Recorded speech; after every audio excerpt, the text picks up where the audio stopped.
Hi everyone, I'm Maddie. And I'm Amber. And we're Witches Talking Tarot. And today we're going to be talking about the Thunderbirds. I hope people got that reference. Please, guys, did you get that reference, Amber? Thunder. Okay, thank God. Because I was trying to think of something cute, like noise-wise, to do for Thunderbirds, because quite often I'm a dork while you're introducing. Right? But I think it would be more like, boom, thunder. So, that was great. I like that you did that, because I was trying to think, I'm like, thunder. I don't know. Well, thunder and lightning. I don't know. Do you think Imagine Thunderbirds Dragons song? Oh, Isn't it Imagine lightning? And then the thunder. Yeah, that one. Anyway. So do you think Thunderbirds are a well-known creature? Or, I feel like before this episode, I have definitely heard of them because of pop culture, which I'll reference later. But I feel like I heard of them, but it wasn't something that I knew in depth of, like werewolves or vampires or skinwalkers or, I think it depends on what you whatever growing up or whatever, because pop culture wise I was exposed to Thunderbirds very young, reading Reader's Digest, I guess they do have cryptid things and stuff like that. I'm sure people when they hear Thunderbirds they think the what are they? They're like tree sculptures. Oh, yeah, totem poles. Yeah, the totem poles. Oh. And the Thunderbird is at the top because, especially up in the Pacific Northwest, there's a tale about how the Thunderbird helped the tribes up there with food during a time of famine a very, very long time ago. And what they said they would do on their end for it was they would honor the Thunderbird in their art and stuff for the rest of time, basically, because the Thunderbird saved their tribe. I wish I had written that tribe down. I don't remember what it was, but there's lots of different tribal there's so things. many different Thunderbird just a legends. Disclaimer, and in all honesty, there's even Thunderbird legends in Europe and stuff. But we've covered them in other ways, in the episode where we talked about the phoenix and the things.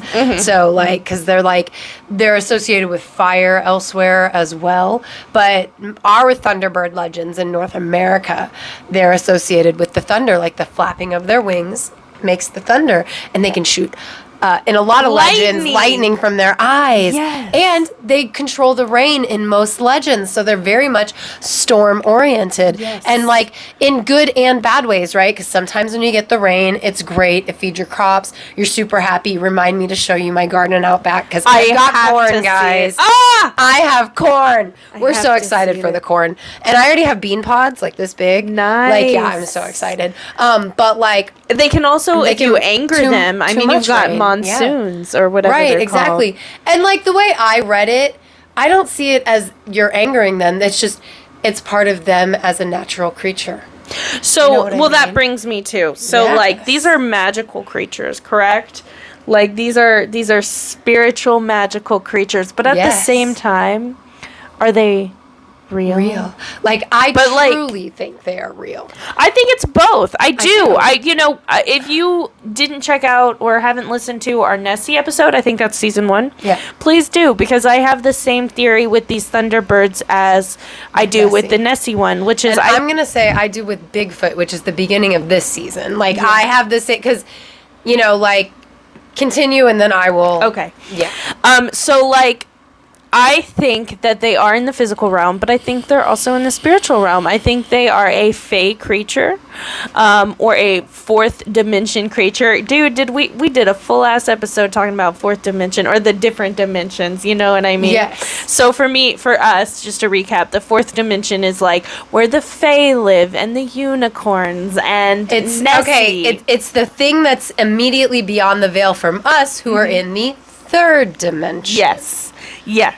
And I think that's what the Thunderbirds are. However, I think Thunderbirds, like Nessie, can come and go as they please. But you know what? I say that, but I think all fae can really come and go as they please. Right. And as I said in our Bigfoot episode, I believe Bigfoot, he or she are creatures that naturally exist in this world, but also because they are spiritual creatures are able to pass between the veil at will. Right. Even if that is by way of underground portals or by way of being able to mind swamp themselves. I'm not sure on that part. I think it's more of a natural thing where like they have physical pathways that they take into like the underworld per se, well, like the fourth dimension that way. And I think that very much so, I guess, with the Thunderbird, because I do believe the magical connotations of like the Thunderbird and having something to do with the weather, right? Mm-hmm. And the storms. So like I was saying to Maddie when she said she thinks that the Thunderbird is a fourth dimension creature, like I can totally see that thunder flap of its wings being the Thunderbird going from this dimension and out of the dimension. I subscribe to that headcanon. But I really think they are actual natural creatures too. Like I truly believe, like, is it the remnants of like pterodactyls or pterosaurs, or is it like giant condors? I'm not sure. I think giant condors, because everything typically mentions feathers, except for like when you get into people being like, this giant Thunderbird maybe was gonna take me off. But you gotta understand though, like now they're saying dinosaurs had feathers, so like it very That's true. I forgot about that. Yeah, it very well could be a giant pterodactyl. But the thing is, if it was a giant pterodactyl... That makes so much more sense, because they talk about how it's got colorful feathers and colorful, like... It's a colorful creature, right? It's not like it was in the early 2000s and the 90s. We now know that dinosaurs have feathers, because growing up, they never said dinosaurs had feathers. They were like reptilian. Yes. Now they're But I also get reptilian vibes from the Thunderbird. Really? So I do. So, like, pterosaur really makes sense to me because of, like, the brightly colored whatever. And if you're a pterosaur, who you gotta fucking hide from? Like, you don't need to be camouflaged. What's a pterosaur? Pterodactyl and the other... okay. The other flying dinosaurs like pterodactyls, but they're not all pterodactyls. See, that's why I don't know all the names What you were saying, that's why I don't necessarily subscribe to the theory that it could be, like, a pterodactyl or a pterosaur, simply because... why the fuck they hiding? You know what I mean? Well, because people suck. You think that a dinosaur would... or, like, look, if it's a fourth dimension creature, then it knows people suck. Yeah, that's true. You know what I mean? So, like, it knows to avoid us. Or it's learned to avoid us. Like, we used to have a peace treaty, right? Yeah. Like, one tribe believed that the Thunderbird gave the peace pipe to the people. I read that! Yeah, I read that. That was that. so cool. Yes. Yeah, like, I did too. So, like, total, like...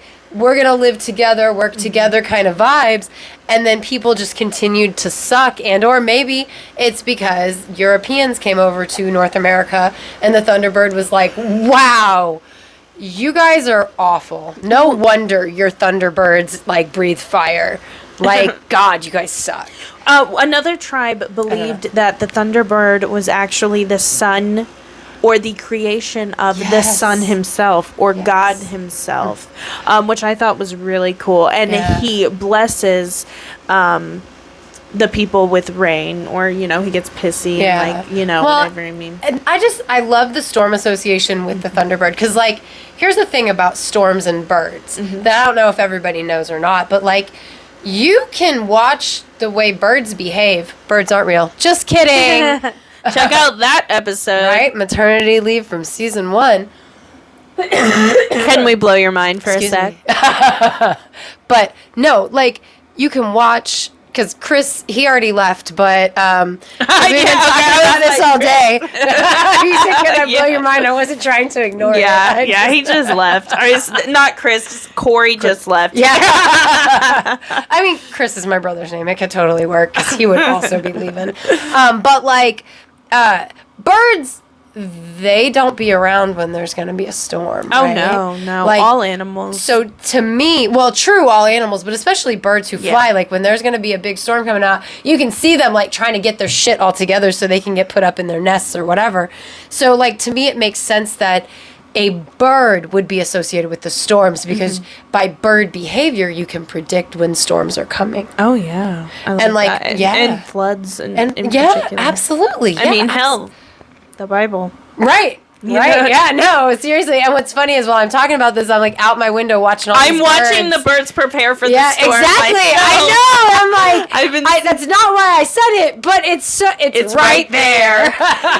Another thing that is really cool about the Thunderbird that you may or may not know is, did you know the Thunderbird has an enemy? Yeah, the great horned snake who lives under the sea. Under Disney's like, take it down now. No, we were out of key. It's fine. Right. Oh, damn, Amber. I know.